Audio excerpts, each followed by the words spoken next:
vist juba mainisin, aga inimesed Maltal on ikka haigelt abivalmid ja sõbralikud ja kui ma sealt rannasse jõudsin, siis ma leidsin siukse jalapesukraani põhimõtteliselt. Ja siis üks auto jõudis sinna. Alguses väljus sealt noorem poiss Vietnamist ja pärast oli vanem mees ka ja ta oli nagu kohalik, Malta saarelt, aga nii-öelda kohalik ja küsisin, et kas see vesi kõlbab seal juua. Ütlesin, põhimõtteliselt midagi nagu hullu ei juhtu. Igatahes siis kohe pakkusid mulle vett. Ma ütlesin, et praegu ei ole hullu, et vaja poodi jõuda. Et eks ma võtan sealt. Ütlesin, et ei ole probleem, et me siin käime korra rannas ära, et kui sa viitsid oodata, et siis põhimõtteliselt me viskame su sinna linna ära. Käisid ülikiirelt ära, tulid mäest üles ja otsisid mulle ilusti poe üles ja siis tahtsid kohe igale poole nüüd sõidutada, et ma ikka mingi magamiskoha leiaks, mingi kämpimiskoha. Nüüd ma käisingi poes ära ja jalutan kuhugi linnast välja, et ööbimiskohta otsida. Loodetavasti leian. Pidi natukene kergem olema, aga tundub suht samasugune nagu teisel saarel.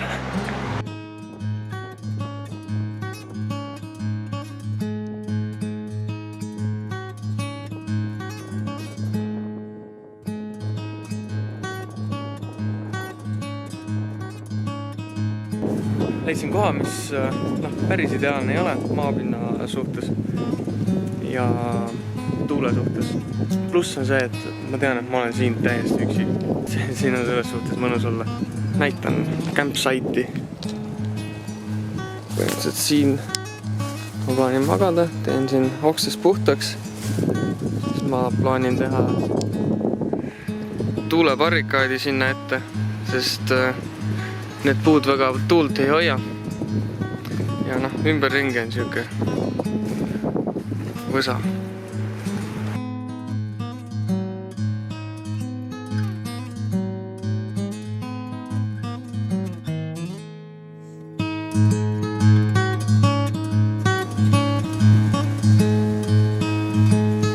Eks pikkusest jaguma küll. Siuke ta siis on.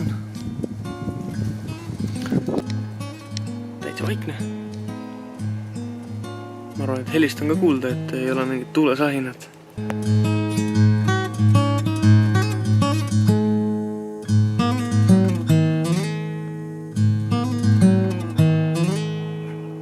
Korralik Üksikusaare ellujäänu nägu.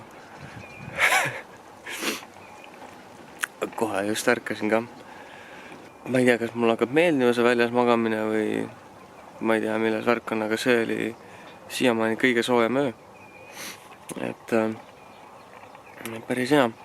See kate, mis ma tegin, töötas üli hästi. Kuigi ma nimelt jätsin suure ava, nagu oli vist videos ka näha. Vaatad, et mis mõtted jätad siukse suure.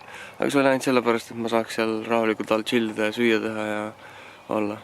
Et muidu ma oleks pidanud ainult nagu pugema sinna ja ma ei oleks saanud muidu varju, nagu tuule eest ei oleks varjus olnud. Et siis ma jätsin siukse ja pimedas ei viitsinud enam ümber ka tuunida. Ja keskööl või niimoodi umbes tuul pöördus. Et ei olnud päris sama suund. Aga siis oli nii õrn tuul, et suht savi. Ja praegu hommikul ka niimoodi kohati puhub teisest suunast, et siis ma panin natuke teise kohta selle. Ja midagi, kell on 7. Teen kohvi ja see on natuke ja panen edasi. Täna on 2 sihtpunkti. Ühe nime ma ei häälda parem, see tuleb siia. Ja teine on Blue Hole. Too on äge koht. Toogu. Miks ta nüüd vaatab nii? Kurat, päris suur on ka. Nii saab vaadata, kas ta jälgitab mind.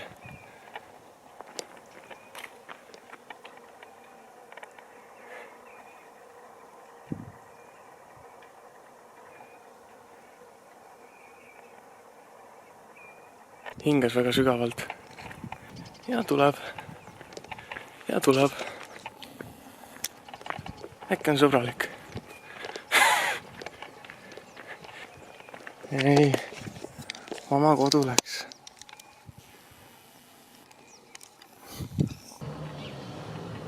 Kass. Täna jälle väga palju kõndida ei taha, et siis ma liigun rohkem bussiga. Jalad juba suht pelmeenid all ja võib-olla teeks hoopis mingeid trikke või midagi. Et siis pigem säästan energiat, aega ka vähe. Et siis 13 minti bussini, sealt saan Marsalforni ja sealt saan ilmselt edasi sinna imeliku nimega kohta.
Brings to you Surviving in Malta, starring Reimo Kivinen.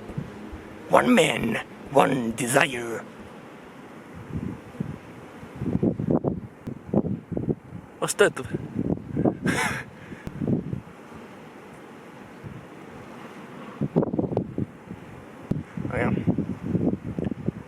Moshpit.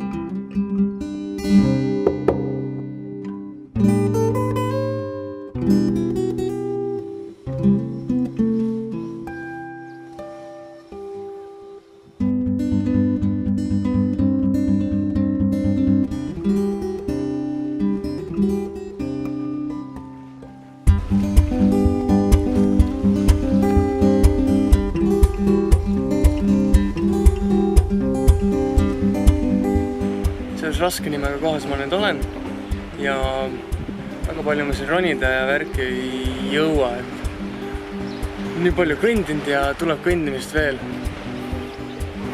Et pigem läheks Blue Hole'i juurde ära.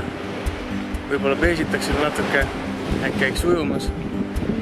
Et vaatab sinna poole.